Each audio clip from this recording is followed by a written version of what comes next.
Imagine that this is your daily life. While on your way to work or on an errand, every 100 meters you pass a police blockhouse. Video cameras on street corners and lampposts recognize your face and track your movements. At multiple checkpoints, police officers scan your ID card, your irises, and the contents of your phone. At the supermarket or the bank, you are scanned again, your bags are x-rayed and an officer runs a wand over your body, at least if you are from the wrong ethnic group. Members of the main group are usually waved through. You have had to complete a survey about your ethnicity, your religious practices and your cultural level, about whether you have a passport, relatives or acquaintances abroad, and whether you know anyone who has ever been arrested or is a member of what the state calls a special population. This personal information, along with your biometric data, resides in a database tied to your ID number. The system crunches all of this into a composite score that ranks you as safe, normal or unsafe. Based on those categories, you may or may not be allowed to visit a museum, pass through certain neighborhoods, go to the mall, check into a hotel, rent an apartment, apply for a job or buy a train ticket. Or you may be detained to undergo re-education, like many thousands of other people. A science fiction dystopia? No. This is life in northwestern China today. If you are a Uyghur, China may no longer be the bleak land of Maosuits, self-criticism sessions, and loudspeakers blaring communist slogans. It boasts gleaming bullet trains, luxury malls, and cell phone-facilitated consumer life. But when it comes to indigenous Uyghurs in the vast western region of Xinjiang, the Chinese Communist Party, CCP, has updated its old totalitarian methods with cutting-edge technology. The party considers Uyghurs, the Turkic-speaking ethnic group native to the nominally autonomous region of Xinjiang, to be dangerous separatists. The Qing Empire conquered Xinjiang in the 18th century. The territory then slipped from Beijing's control, until the Communists reoccupied it with Soviet help in 1949. Today, several Central Asian peoples, including Uyghurs, Kazakhs, and Kyrgyz, make up about half of the region's population. The remainder are Han and Hui, who arrived from eastern China starting in the mid-20th century. Over the past several years, small numbers of Uyghurs have violently challenged the authorities, notably during riots in 2009, or committed terrorist acts. But the CCP has since subjected the entire Uyghur population of some 11 million to arbitrary arrest, draconian surveillance or systemic discrimination. Uyghurs are culturally Muslim, and the government often cites the threat of foreign Islamist ideology to justify its security policies. I have researched Xinjiang for 3 decades.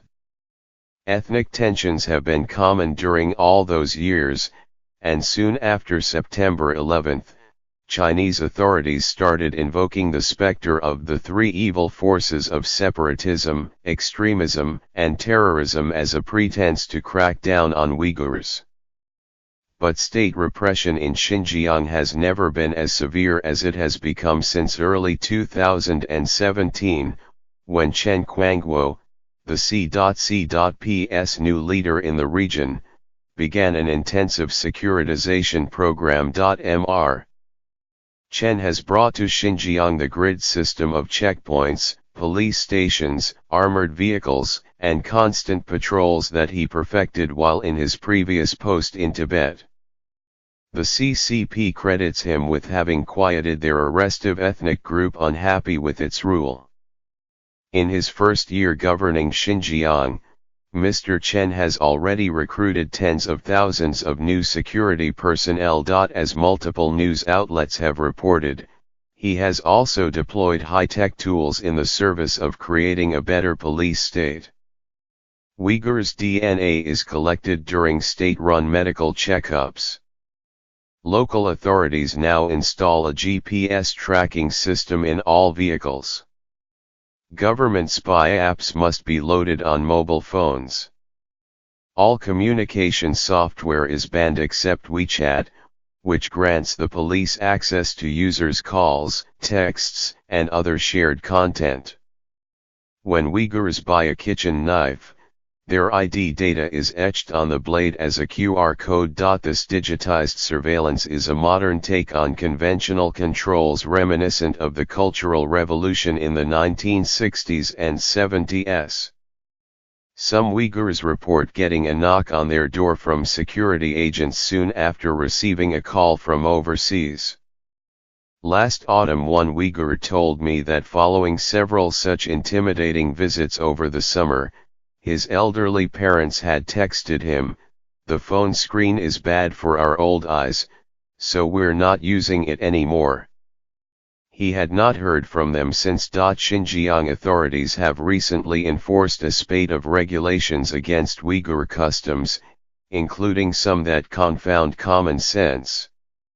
A law now bans face coverings but also abnormal beards. A Uyghur village party chief was demoted for not smoking, on grounds that this failing displayed an insufficient commitment to secularization.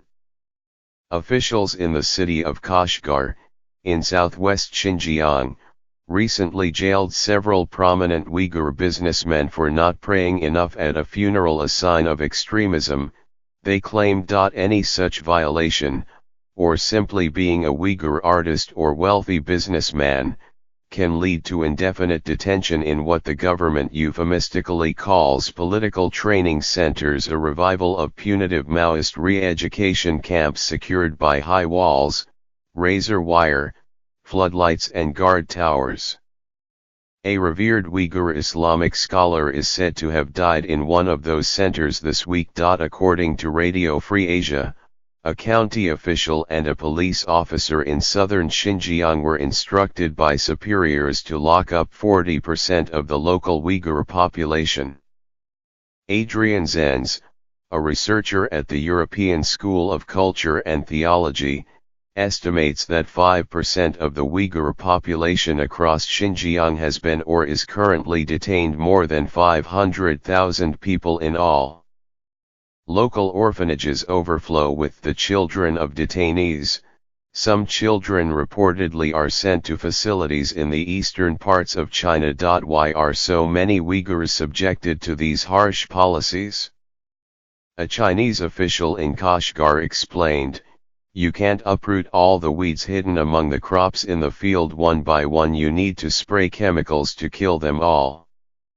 The CCP, once quite liberal in its approach to diversity, seems to be redefining Chinese identity in the image of the majority Han, its version, perhaps, of the nativism that appears to be sweeping other parts of the world. With ethnic difference itself now defined as a threat to the Chinese state, local leaders like Mr. Chen feel empowered to target Uyghurs and their culture wholesale. Some people in the Chinese bureaucracy and Chinese academic circles disagree with this approach. They worry that locking down an entire province and persecuting an entire ethnic group will only instill long-lasting resentment among Uyghurs. Or they note that Mr. Chen's policies are so burdensome and so costly that they will be difficult to sustain. Han Chinese residents of Xinjiang also complain about the inconvenience and cost of living in such a police state. Then there are the international repercussions. Blanket repression in Xinjiang can only hurt China's bid for the world's respect, just when the Trump administration's chaotic foreign policy offers Beijing an opportunity to enhance its own standing. Forget the image of President Xi Jinping as a responsible internationalist at Davos. Nothing shreds soft power abroad like coils of razor wire at home. There's an old Chinese joke about Uyghurs being the Silk Road's consummate entrepreneurs, When the first Chinese astronaut steps off his spaceship onto the moon, he will find a Uyghur already there selling lamb kebabs. And so even as Mr. Chen cracks down in Xinjiang, the Chinese government touts the region as the gateway for its much vaunted One Belt, One Road initiative, Mr. 11's signature foreign policy project. The grand idea combines a plan to spend billions of dollars in development loans and transport investment across Eurasia with a strategic bid to establish China's diplomatic primacy in Asia. But while Mr. 11's government promises the world a new Silk Road through Muslim Central Asia and the Middle East, the Xinjiang authorities attempt to contain a purported Uyghur problem by incarcerating many good citizens and spying from every street corner and mobile phone.